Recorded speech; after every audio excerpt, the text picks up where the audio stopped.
Perhaps at this very moment, you are experiencing something you don't know how to put into words.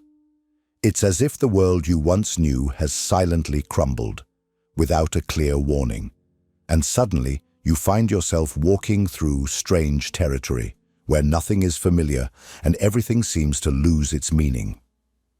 You wake up, look around, and the things that once gave you direction, your routine, your plans, your dreams, the certainties about who you were and what you wanted, now sound distant, as if they were memories from another life. And no matter how hard you try to cling to them, you realize they no longer fit. They no longer offer the same security. It's like holding water in your hands. The tighter you grip, the faster it slips away. And in the midst of this silent turmoil, perhaps an uncomfortable question has arisen. What is happening to me? Am I breaking inside? Has my life lost its meaning forever? This question echoes in the back of your mind, day after day, and its weight seems to drain your strength. You try to distract yourself, dive into work, social media, anything that alleviates the discomfort, but the feeling returns, as if it is always waiting for you the moment the noise around you quiets down. This feeling is suffocating. It's like being trapped in a narrow, dark corridor where the walls are slowly closing in, and every step is taken without knowing if you will find an exit or a dead end. But I need you to listen to me carefully now. No matter how strange it may seem, this crisis is not your ruin. It is not a final collapse, a point of no return. It is, in fact, a birth. It is the moment when, for the first time, you stop living on autopilot and begin to see life without the filters you have always used to endure it. Kierkegaard called this anguish, not as a symptom of weakness, but as the first sign of a real awakening. Until yesterday, you may have lived following a script written by other hands, studying, working, building an image, starting a family, accumulating achievements that, deep down, were never truly yours. And for a time, that worked. Until one day, you began to ask yourself, but what about me? What do I really want? Who am I without all these roles? This is where everything changes, because this anguish is like a crack in the wall of a prison you didn't even know you were in. For the first time, you glimpse what exists outside, but to get out, you must cross the darkness and face the void. And it is in this void that freedom lies, a raw freedom, without a manual, without promises of safety. The pain you feel now is the price of abandoning the false stability of a life lived to please others. It is the shock of facing the fact that no one will hand you a ready-made meaning, and that it will be up to you to build it, day by day, choice by choice. I know that, right now, all of this may seem unbearable.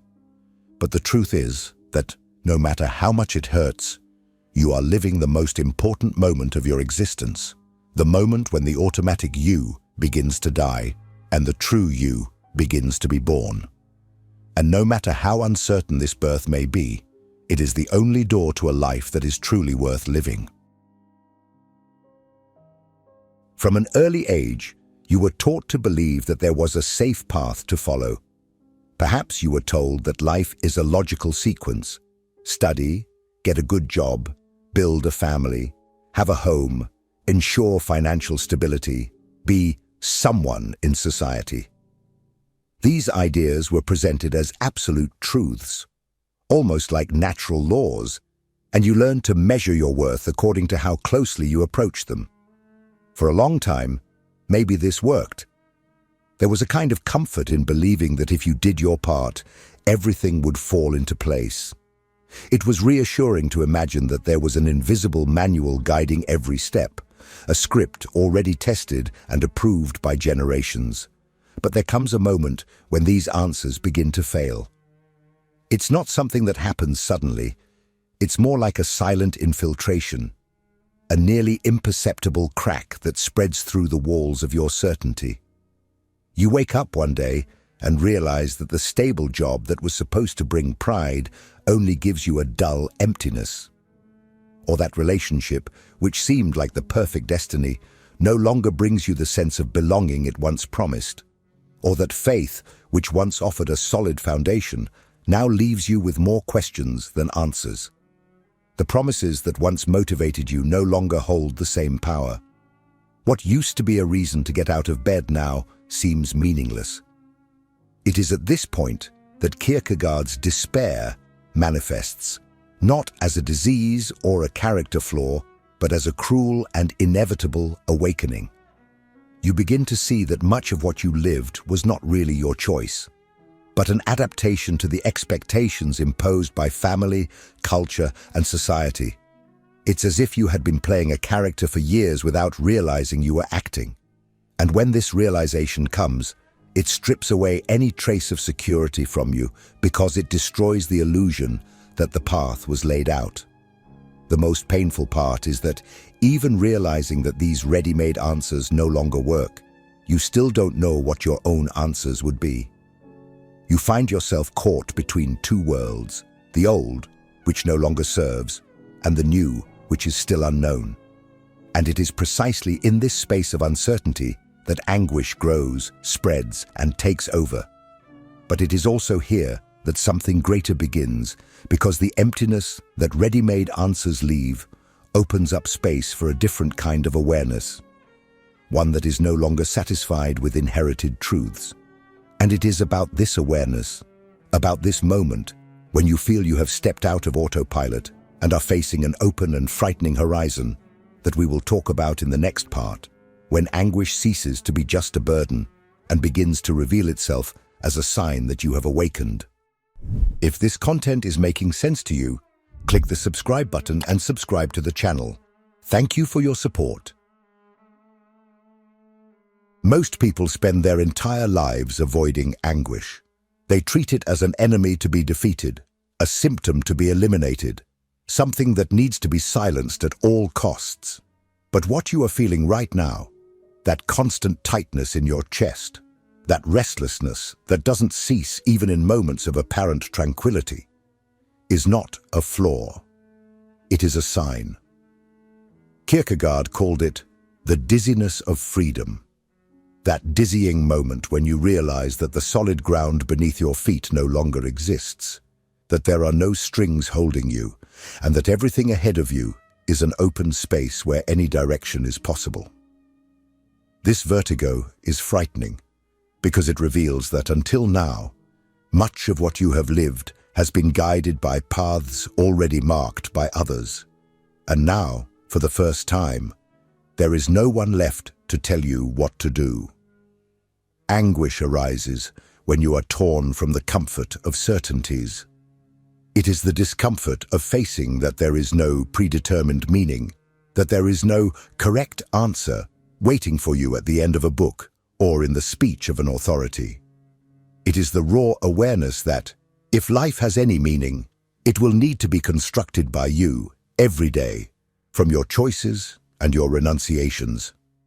And this is frightening, because it requires you to take total control of your existence, not just the beautiful and inspiring parts, but also the dirty, difficult, contradictory parts.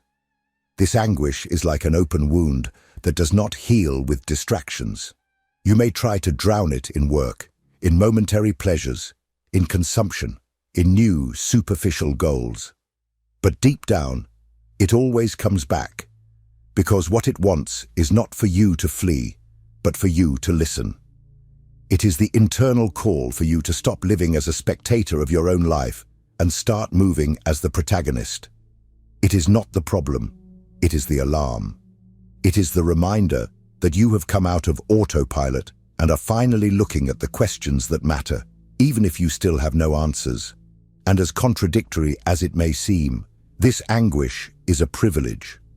It means that you are no longer anesthetized, that your gaze has crossed the surface and now sees the cracks in reality. Many never reach this point. They spend their entire lives distracted, too busy to realize that they are not truly living. You, however, have reached the limit, and because of that, you are closer to the beginning of something new than you imagine. But before this new can be born, there is an inevitable process: destruction. Not a physical or material destruction, but the demolition of the illusions and internal structures that kept you trapped. It is about this fall, painful, necessary, and liberating, that we will talk about in the next part. There is a moment, in the midst of an existential crisis, when you realize that you are not just questioning one or another detail of your life. It's not about changing jobs, moving to a new city, or ending a relationship. These changes still happen within the same belief system that has always supported you. What is happening now is deeper, more radical, almost brutal. It's as if the entire foundation of your life is being torn away, stone by stone, until nothing remains standing. And this is frightening because, for years, you have built your identity on that foundation.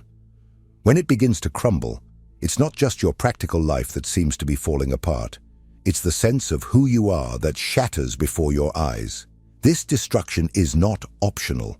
There is no way to build something truly yours without first demolishing what has been imposed, inherited, or accepted without question. It's like trying to build a new house on the unstable foundations of an old one. No matter how beautiful the renovation seems, the structure will give way. In your case, the old structure consists of the beliefs, values, and certainties that were instilled in you before you even had the chance to decide if they made sense. When these structures begin to collapse, the feeling is like being in a weightless space, with nothing solid to lean on, floating in a void that seems infinite. And this void is more threatening than any physical pain, because it is not just the absence of answers, it is the absence of a self as you once knew it.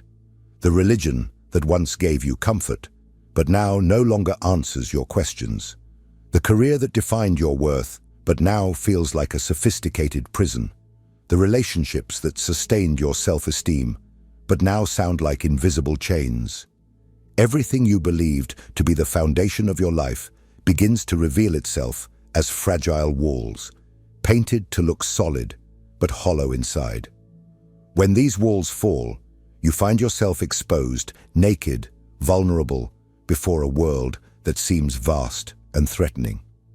The paradox is that this loss, no matter how destructive it seems, is actually a form of liberation.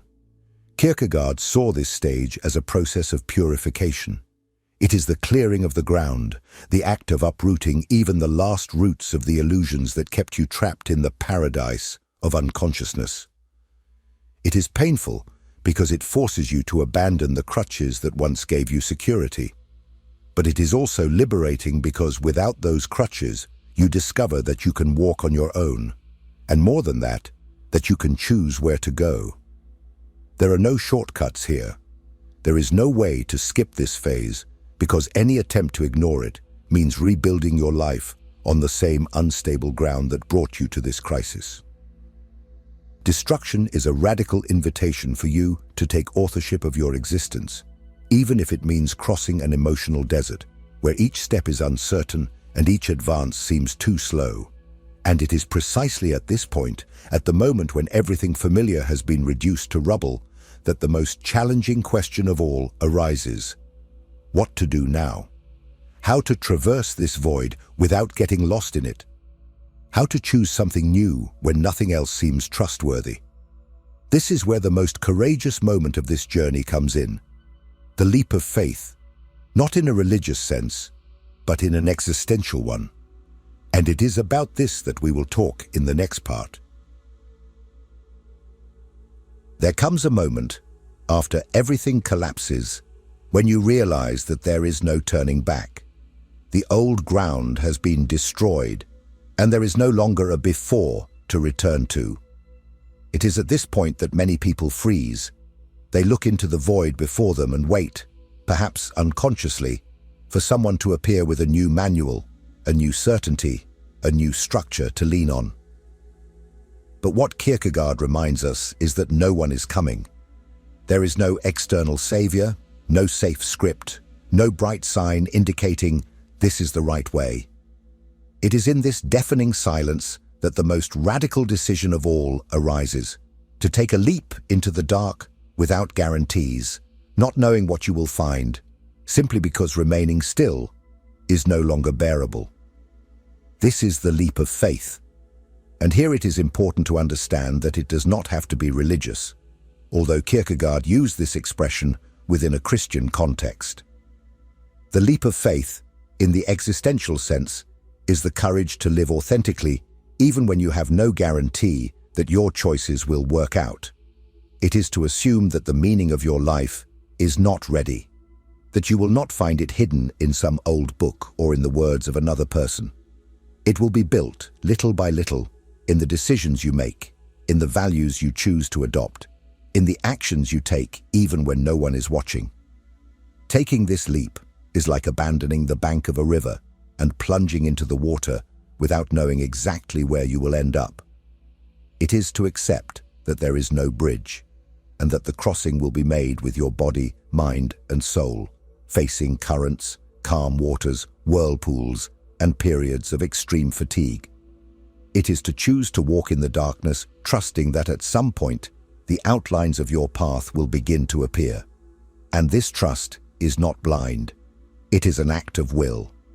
It is to decide that even without certainties, you will live according to what you feel is true for you, and not according to what others expect. The leap of faith requires you to commit to life in a radical way. This means not hiding behind excuses, not blaming fate, not waiting for the world to be fair before acting. It means accepting that each step is your responsibility, and that, if you make a mistake, you will learn from it.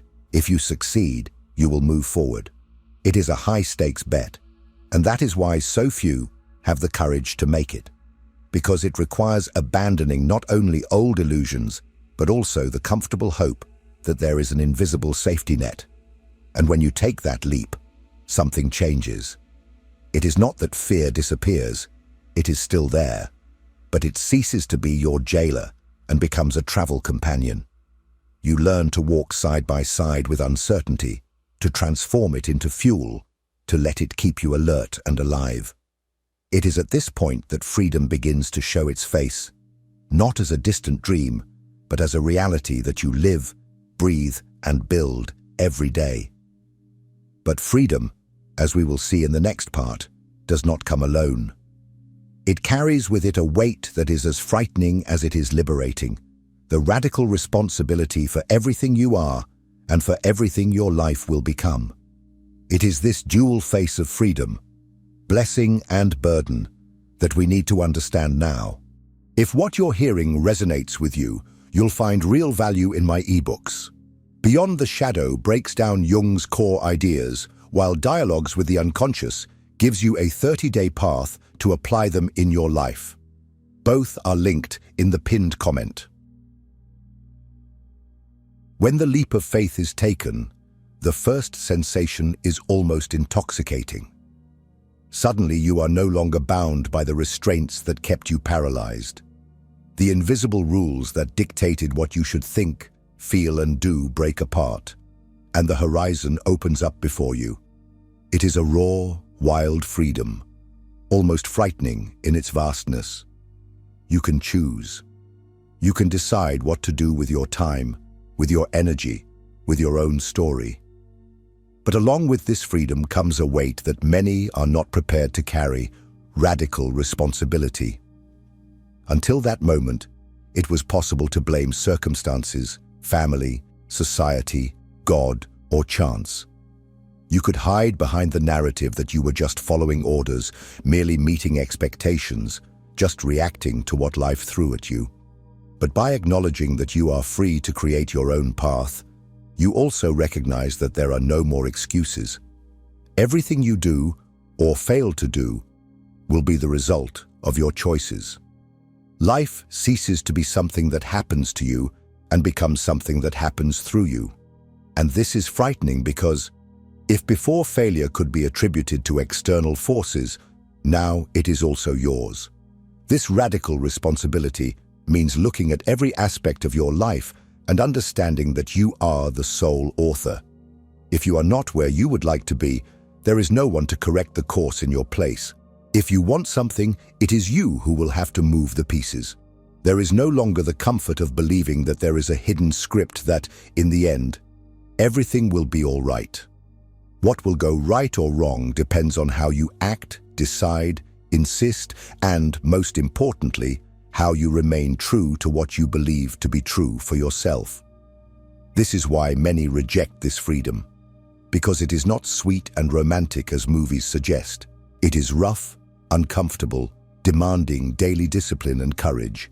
It is waking up every morning and deciding once again that you will not abandon yourself, that you will not betray the values you have chosen, that you will not retreat to the illusory comfort of old crutches.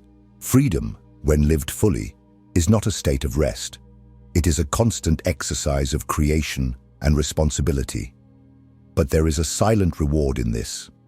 When you take on this level of responsibility, every small achievement becomes more significant because you know it was born from genuine effort, from a conscious choice. You stop living in the shadow of others' expectations and begin to experience the satisfaction of building something that is truly yours.